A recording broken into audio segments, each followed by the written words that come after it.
Thanks for coming. That's really flattering to have people actually turn up to listen to me waffle. It's just like, here's the things I love to do in my spare time. It's like showing people your hobby, you know. So it's really flattering. So I think first I'll show you a few images to reflect different aspects of my work. Cityscapes, still lives, portraits, that sort of thing. So the first few images are to reflect the different aspects of my subject matter. So this is Manchester. I painted Manchester a bit. This is I'll be talking about the process, like how I make the paintings. That would probably be the biggest part of what I talk about. So this started with, say, a photograph taken in Preston, which is where my studio is, of this couple, and I found a really fascinating relationship between them. And so that was in the days of printout photographs. So I just had a stack of photographs and I looked through them. And I knew at some point I wanted to paint them because it's something that you probably see in a lot of my work, the relationship between two figures in a close proximity. So they were from one photograph, and then I was painted in St Anne's Square and did a little study about this big, and I thought, could do as a background, it might work. So I sort of did a little sketch, and the painting's about this big.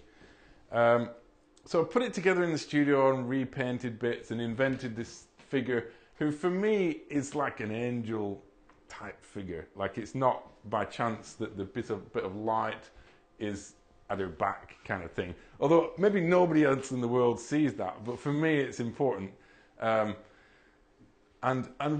painting in St Anne's Square, I remember just one day painting one of the monuments and the guy was playing the violin right behind me.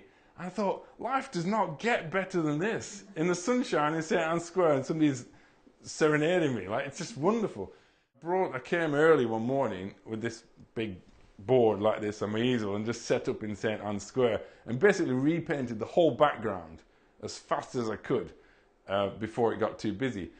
Because the kind of marks that you get, you know, these summary marks, they're really hard to get in the studio when there's no time pressure, when the subject isn't changing, when there's not that real buzz about things.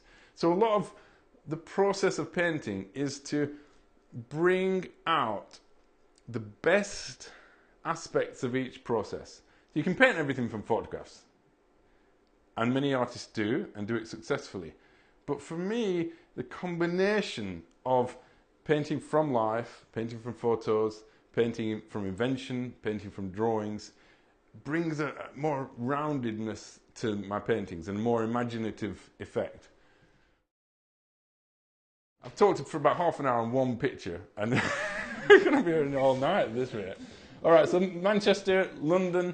Again, this is a big painting. It's about from that there to there, but the starting point from this was a photograph, just a snapshot in Piccadilly Circus, and this idea of cropping it drastically. So I cropped this photograph in loads of different ways and came up with this really unusual thing where all the people's heads are at the bottom. And then it became this process of actually going down there and painting little studies in Piccadilly Circus, which is madness, but it's fun anyway. And then doing drawings of the people, doing a full-size charcoal drawing. And this is my wife actually looking at the computer screen to get the blue on her face. You know, it just becomes this whole mash of processes, all to the end of making it look exciting and somehow capture that initial impression. Another thing I love to do is draw in cafes. So these are little ink drawings. That's a pencil drawing in a cafe, and then that's a painting of a cafe in Preston from that drawing. So Bruciani's, yeah. So you notice it's a quick drawing, and it's got little notes at the bottom here. When full glow comes, seated figures are silhouettes. Lights are duller, darker orange. Interior to right glows gold. The floor Naples yellow. So it's about colours, and it's about just reminders of what it's like to be there. And I also do paint little paintings in cafes too. It's surprisingly, you know, if you were to go and ask, can I do a painting in your cafe? They'd probably say no, because it's like, oh. But you just get your little box out and start painting. It's just like having a laptop, you know. It's no different. And once you've started it, they can't say stop anyway. That's just too cruel.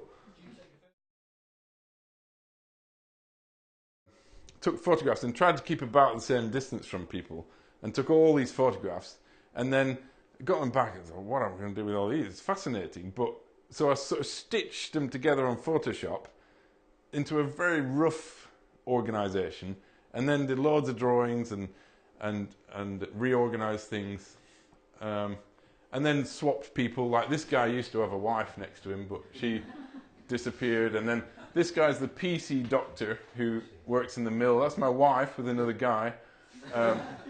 But I'm interested in both the visual rhythms of these angles and the echoing of the colours, and then, but also the psychology of different people.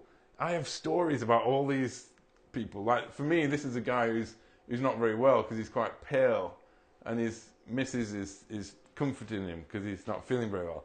But to other people, it might be completely different, and I don't mind that.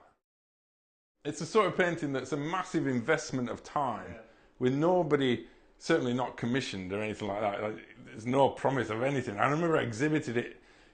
I did make it into 3 sections, so it was easy to transport. But sometimes you do a massive painting, you have to hire a van every time you move it, and you just think, well, somebody buy this blooming thing, you know, because it's just every time I have to move it, it's awful. So I exhibited it like 3 times, and it, you know, I didn't sell. And then it won. So which way was it? Right? Okay, they rang up. I put it in for a competition. It won the competition, and then my wife was talking to somebody at an exhibition, and he found out about it on my website, and he rang up to buy it, and like in the same week. It's unbelievable. It's crazy. You put all this investment into it, and then you think you never get a return, but then it just happens all at once.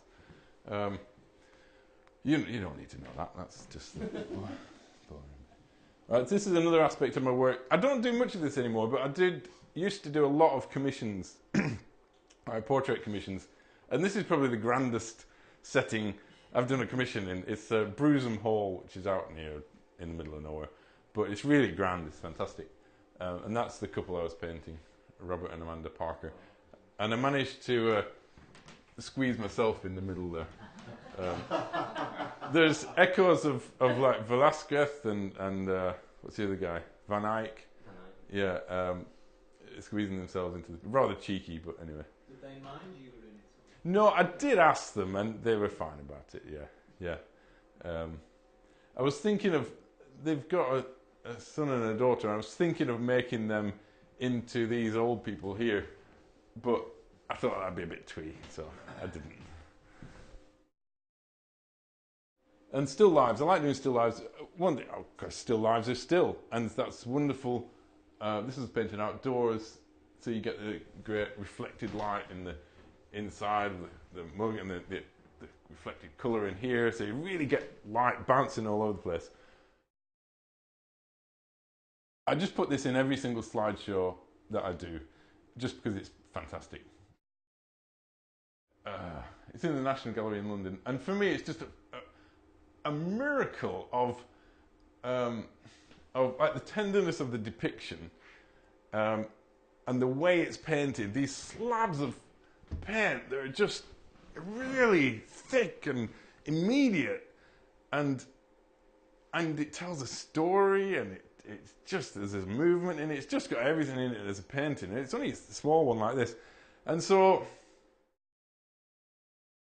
Well, Rembrandt's a really good example of an artist who was able to combine. Obviously, he painted stuff from life, but obviously, he painted stuff not from life too. Like he did an angel flying through the air, and stuff like. You can't paint that from life, and there weren't any photographs. But the great thing about it is you can't always tell whether it's invented or whether it's real.